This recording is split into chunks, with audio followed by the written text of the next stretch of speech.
As a man thinketh. Every human experience is an effect. You laugh, you weep, you joy, you sorrow, you suffer, or you are happy. Each of these is an effect, the cause of which can be easily traced. But all the experiences of life are not so easily traceable to their primary causes. We save money for our old age. We put it into a bank account or into saving bonds. And the bank breaks, or the railroad or corporation goes into receivership. We stay at home when we are on holiday to avoid risk of accident and fall off a stepladder or down the stairs and break a limb. We drive slowly for fear of danger, and a speeding car comes from behind and knocks us into a ditch. A man goes over Niagara Falls in a barrel without harm, then slips on a banana peel, breaks his leg and dies. What is the cause of it all? If we can find it and control it, we can control the effect. We shall no longer then be the football of fate. We shall be able to rise above the conception of life in which matter is our master. There is but one answer. The world without is a reflection of the world within. We image thoughts of disaster upon our subconscious minds, and the genie of our mind finds ways of bringing them into effect. Even though we stay at home, even though we take every possible precaution, the mental image is what counts, be it for good or ill. It is a devastating force, just as we choose to make it. To paraphrase Thackeray, the world is a looking glass and gives back to every man the reflection of his own thought. For matter is not real substance. Material science today shows that matter has no natural external existence.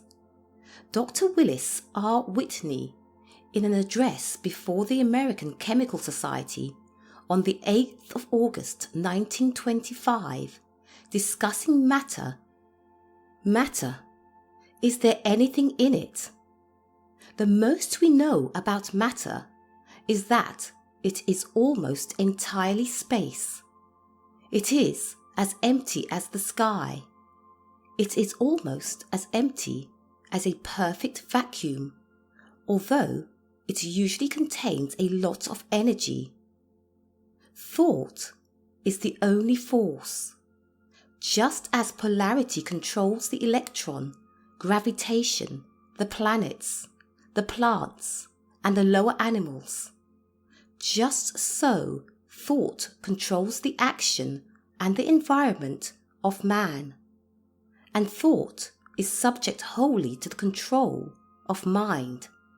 Its direction rests with us. The happenings that occur in the material world are in themselves neither cheerful nor sorrowful. Just as outside of the eye that observes them, colours are neither green nor red.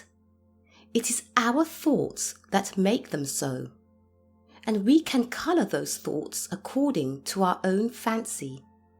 We can make the world without but a reflection of the world within. We can make matter a force subject entirely to the control of our mind, for matter is merely our wrong view of what universal mind sees rightly. We cannot change the past experience, but we can determine what the new ones shall be like. We can make the coming day just what we want it to be. We can be tomorrow what we think today. For the thoughts are causes and the conditions are the effects. What is the reason for most failures in life? The fact that they first thought failure. They allowed competition, hard times, fear and worry to undermine their confidence. Instead of working aggressively ahead, spending money to make more money, they stopped every possible outlay and tried to play safe, but expected others to continue spending with them. War is not the only place where the best defensive is a strong offensive. The law of compensation is always at work. Man is not at the caprice of fate. He is his own fate. As a man thinketh in his heart, so is he. We are our own past thoughts, with the things that these thoughts have attracted to us added on. The successful man has no time to think of failure. He's too busy thinking up new ways to succeed. You can't pour water into a vessel already full. All about you is energy, electronic energy, exactly like that which makes up the solid objects you possess. The only difference is that the loose energy round about is unappropriated. It is still virgin gold, undiscovered and claimed. You can think it into anything you wish, into gold or dross, into health or sickness, into strength or weakness, into success or failure. Which shall it be? There is nothing either good or bad, said Shakespeare, but thinking makes it so. The understanding of that law will enable you to control every other law that exists. Mortals are healthy or unhealthy, happy or unhappy, strong or weak, alive or dead, in the proportion that they think thoughts of health or illness, strength or weakness. Your body, like all other material things, manifests only what your mind entertains in belief. A man with an ugly disposition, which is a mental state, will have harsh, unlovely features. One with a gentle disposition will have a smiling and serene countenance. Who has not known of people who became desperately ill following an outburst of temper? Physicians declare that just as fear, irritability, and hate distort the features, they likewise distort the heart, stomach, and liver.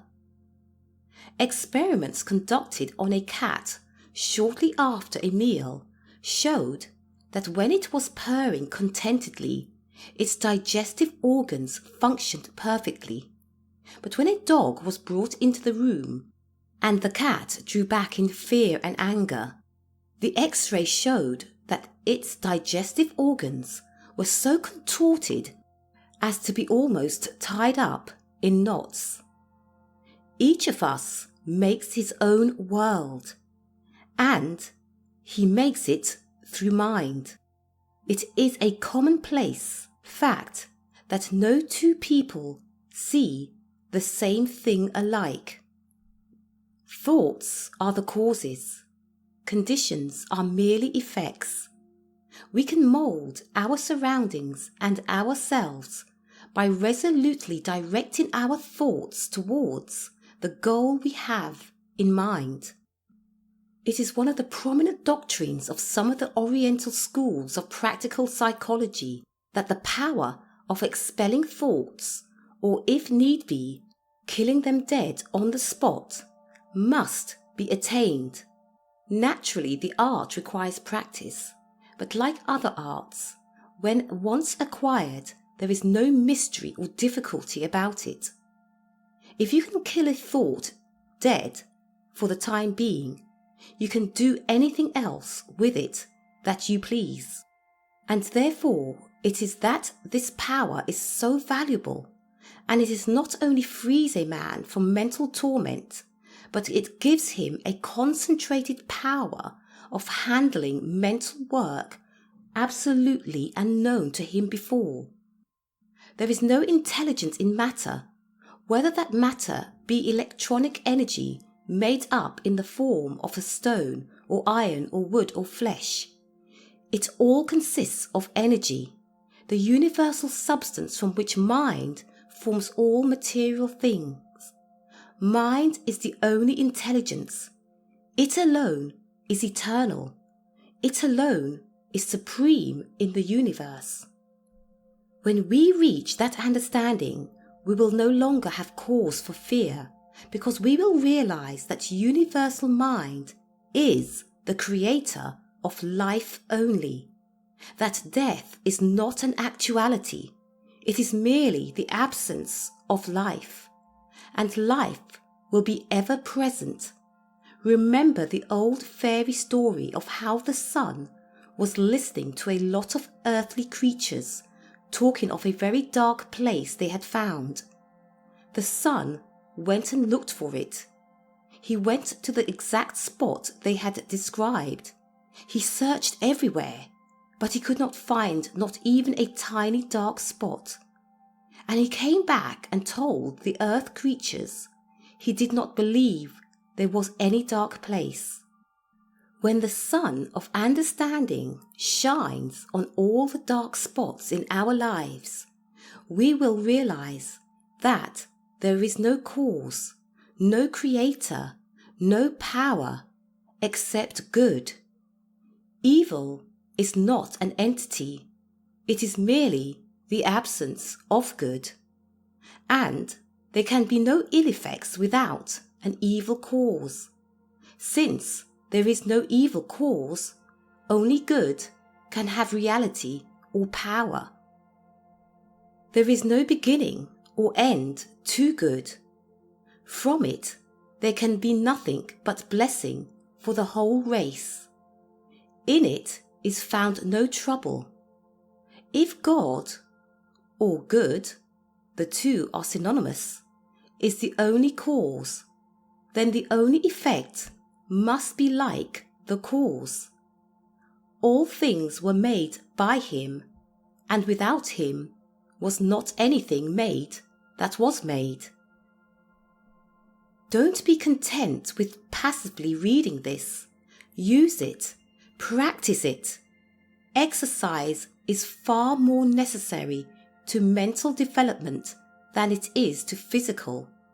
Practice the daily dozen of right thinking. Stretch your mind to realize how infinitely far it can reach out with boundless vision it can have.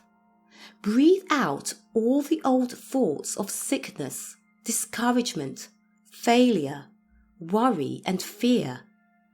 Breathe in deep, long breaths, which are thoughts of unlimited health and strength, unlimited happiness and success. Practice looking forward, always looking forward to something better, better health, finer physique, greater happiness, bigger success. Take these mental breathing exercises every day. See how easily you can control your thoughts, how quickly you will see the good effects. You've got to think all the time. Your mind will do that anyway. And the thoughts are constantly building for good or ill. So be sure to exhale all the thoughts of fear and worry and disease and lack that have been troubling you, and inhale only those you want to see realized.